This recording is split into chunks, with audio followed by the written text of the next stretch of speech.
Ысык көлдүн экологиясын сактоого салым кошкон суучулдар борборуна 16 жыл толду. Эгемендүүлүктүн алгачкы жылдарында кесип катары жок болуп бара жаткан кызмат кайра жаралуу доорун башынан өткөрүп, кыйынчылыкты жон теризи менен сезишкен.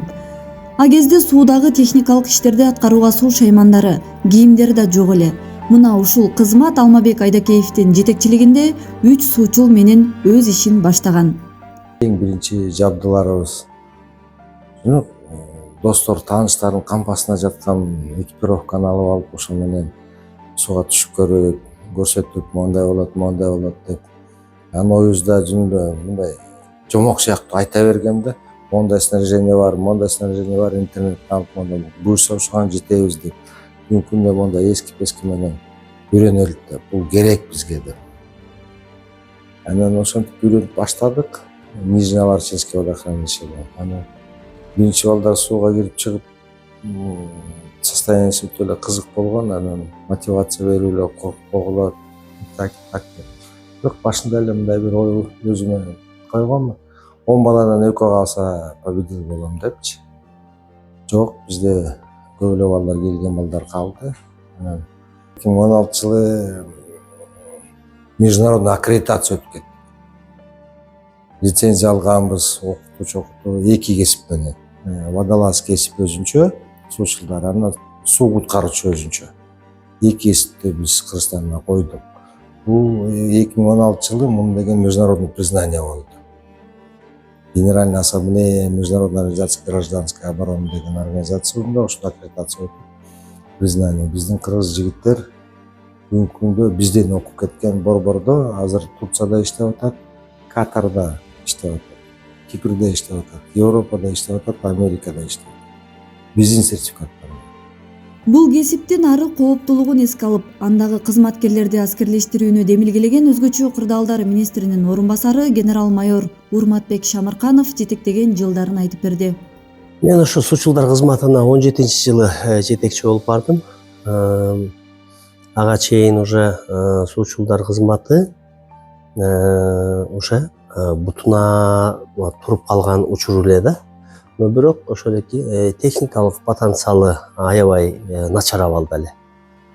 Эң негизги биздин ошол эки суучулдарга керектөөчү атайын кийимдери эскирген, тытылган, ушундай акыбалда эле. Биз баруу менен жалпы ошол эки анализ жүргүзүп, анан кийин ал кездеги министрге баягы кайрылуу менен кат жолдодук. Суучулдар кызматынын техникалык потенциалын жогорулатуу боюнча ишти уланта баштадык да. Ошол кездеги адистердин такшалгандыгы, ошол эки адистердин кесипкөйлүгү мага оорчулук жараткан жок да. 2020 жылдан 2021 жылга чейин жетектеген өзгөчө кырдаалдар министринин орун басары Эрнест Жусупов аталган кызматтын жайгашкан ордо аткарган иштерине токтолду. Суучулдар кызматынын административдик зданиясы Ленин айылында жайгашкан болчу. Өздөрүнө тиешелүү административдик имараты жок болчу. Контейнерден жасалган жумуш бөлмөлөрүндө иш алып барчу. Техникалык базасын айта кетсем, 2 Япония өлкөсүнөн келген кайыктар болчу. Кайык менен суудагы иш-чараларды, издөө иш-чараларын, суудан куткаруу иш-чаралары жүргүзүлчү. Суучулдар жарандардын коопсуздугун сактоо жана окутуудан тышкары 3 жылдан бери көлдү тазалоо иштерин активдүү жүргүзүп келет.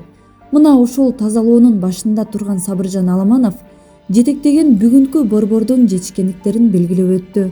Бүгүнкү күндө суучулдар кызматы баягы сууда кырсыктаган учурларда эмес, ошол сууда өзүн кандай алып жүрүү, ошол суудагы куткарууларды, суунун астындагы техникалык иштерди, ошол сууда тазалоо иштерин, ошол бүгүнкү күндө ар кандай ар тараптуу кызматтарды өтөп келатышат.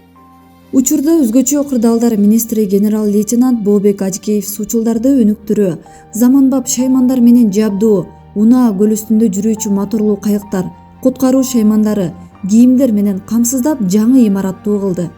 Алсак суучулдар борборунун тарыхында биринчи жолу суучулдардын өмүрүнүн коопсуздугун камсыздоочу баракамералуу болушкан.